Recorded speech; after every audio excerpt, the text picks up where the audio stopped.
राधे राधे। सनातन धर्म में मनुष्य के जीवन को पवित्र और श्रेष्ठ बनाने के लिए 16 संस्कारों का विधान बताया गया है। लेकिन इन सभी संस्कारों में सबसे पहला और अत्यंत महत्वपूर्ण संस्कार है गर्भाधान संस्कार। लेकिन क्या आप जानते हैं कि गर्भाधान संस्कार क्या है, इसका उद्देश्य क्या होता है, क्यों इसको किया जाता है और शास्त्रों में इसे इतना महत्वपूर्ण क्यों बताया गया है? आज की इस वीडियो में हम इन्हीं सब बातों को सरल भाषा में समझेंगे। देखिए, सबसे पहले गर्भाधान संस्कार है क्या? गर्भाधान संस्कार का अर्थ क्या है?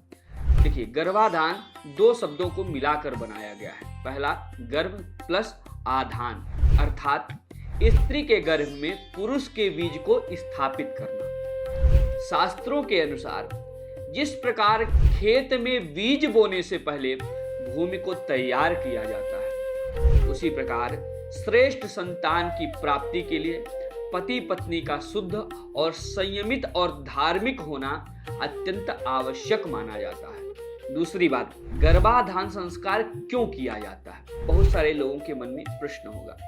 शास्त्र कहते हैं कि संतान केवल शरीर से नहीं बनती, उस पर माता पिता के विचार, संस्कार और आचरण को भी देखा जाता है। इसी आचरण का गहरा प्रभाव संतान के जीवन पर पड़ता है। इसीलिए ऋषि मुनियों ने यह नियम बनाया कि संतान उत्पत्ति केवल भोग के लिए नहीं, बल्कि श्रेष्ठ और संस्कारी संतान के लिए होना चाहिए। गर्भाधान संस्कार का मुख्य उद्देश्य क्या है, आप लोग जानते हैं? श्रेष्ठ और गुणवान संतान को प्राप्त करना ही गर्भाधान संस्कार का मुख्य उद्देश्य है।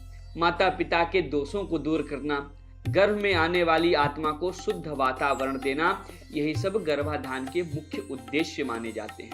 अब आइए जानते हैं कि गर्भाधान से पहले क्या सावधानियां रखनी चाहिए जिससे हमें श्रेष्ठ संतान की प्राप्ति हो सके।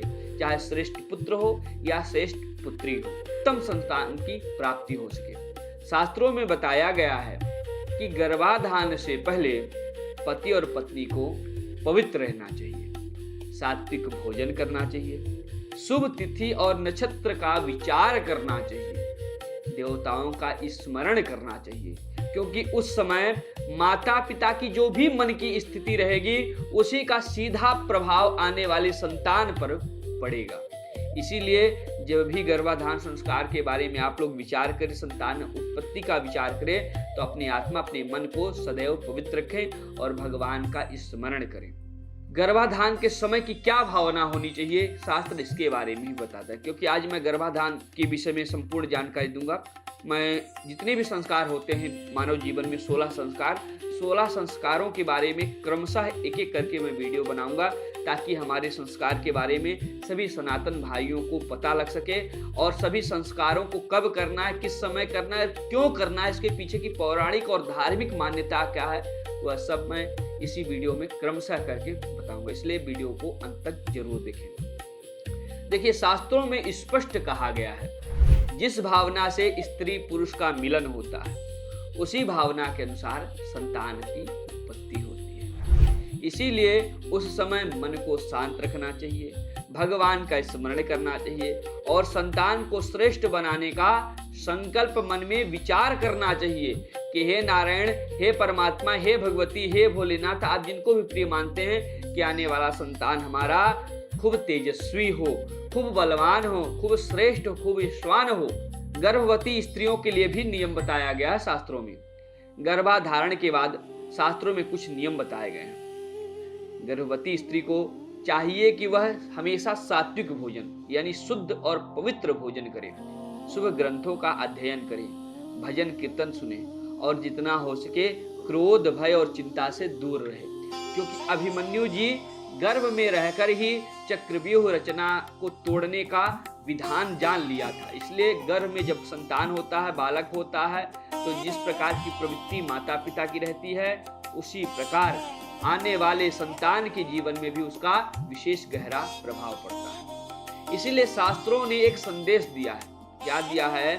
हमारे ऋषि मुनियों ने हजारों वर्ष पहले यह समझ लिया था कि संतान का निर्माण केवल शरीर से नहीं बल्कि संस्कारों से होता है। इसीलिए उन्होंने गर्भाधान संस्कार की व्यवस्था बनाई ताकि समाज में विद्वान, श्रेष्ठ, तेजस्वी, धर्मपरायण संतानों का जन्म हो सके, ताकि समाज और देश का कल्याण हो सके। इसी प्रकार गर्भाधान संस्कार केवल एक धार्मिक प्रक्रिया नहीं है, बल्कि यह श्रेष्ठ संतान और संस्कारित समाज की नींव है, संस्कारित समाज की रचना है।